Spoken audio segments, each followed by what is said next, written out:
Sua aula com Daniel Antonieto. Olá, alunos e alunas. Logo começarei a videoaula e preciso que vocês peguem o texto para acompanhar, o caderno e o estojo para fazer as anotações e destaques necessários. O tema de hoje é Renascimento Cultural, nas artes, pensamentos e ciências.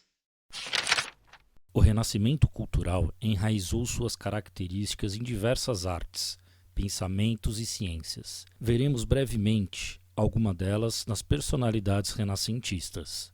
Nas artes plásticas, temos Sandro Botticelli pintando cenas cristãs e mitológicas, valorizando tanto os cristãos quanto a cultura greco-romana. Algumas de suas obras são O Nascimento de Vênus e Madonna do Magnífica. Esta última é a representação de Maria, Mãe de Jesus. Leonardo da Vinci, nas artes, foi escultor, desenhista e pintor.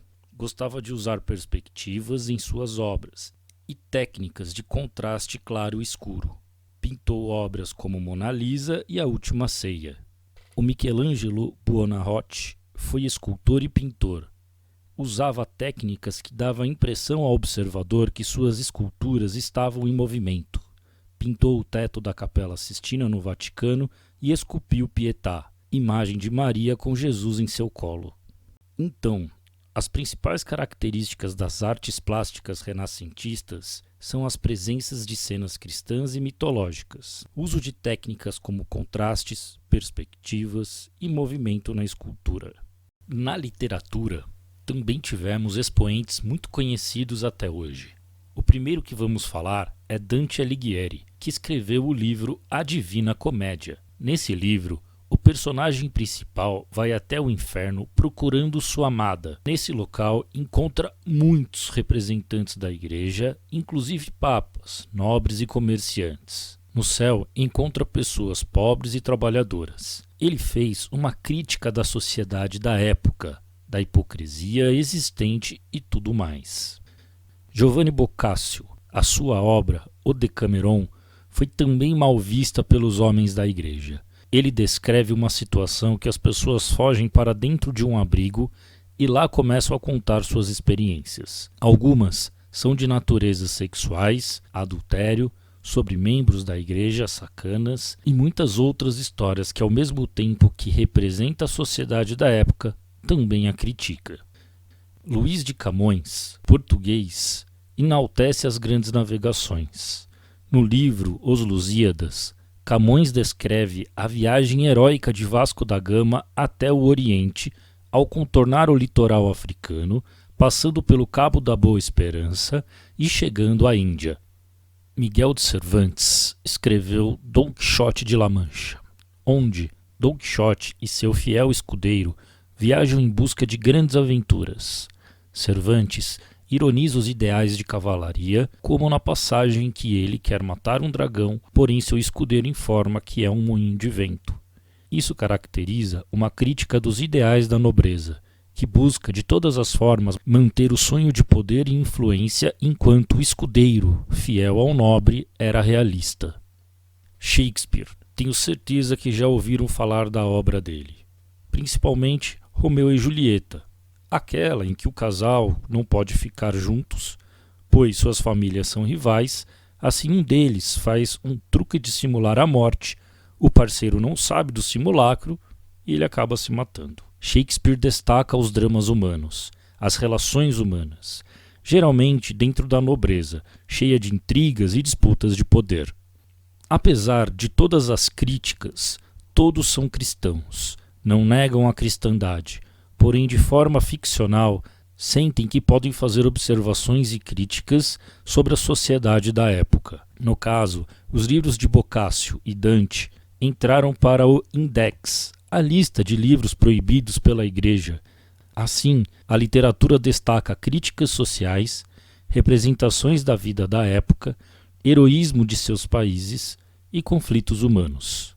Os pensadores renascentistas são os escritores que vão observar a sociedade da época e apontar problemas de forma mais objetiva, ou, a partir dessas críticas, vão observar soluções para a sociedade, nela própria ou em uma sociedade do tipo ideal, perfeita. Um deles é Erasmo de Roterdã, que em seu livro O Elogio da Loucura critica os poderes medievais, principalmente a Igreja.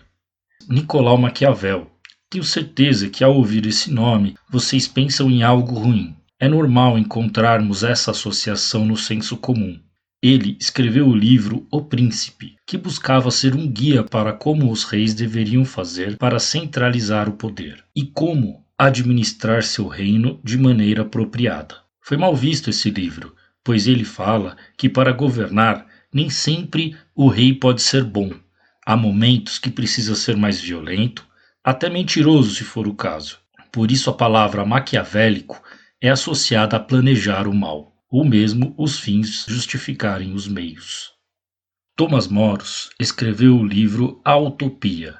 Nele, descreve uma sociedade indígena da América Central como sendo a perfeita e a invasora europeia como sendo a sociedade gananciosa, hipócrita, desonrada. Enfim, ele faz uma crítica à sociedade europeia, a partir dessa sociedade utópica. Por isso, põe o nome de Utopia em seu livro. A ciência renascentista conseguiu se afastar do pensamento religioso, retomou a investigação, pesquisa e observação, e inovou com a experimentação. Contrapôs o pensamento geocêntrico, aquele que se acredita que a Terra é plana e fica parada e os demais astros como o Sol giram em torno dela.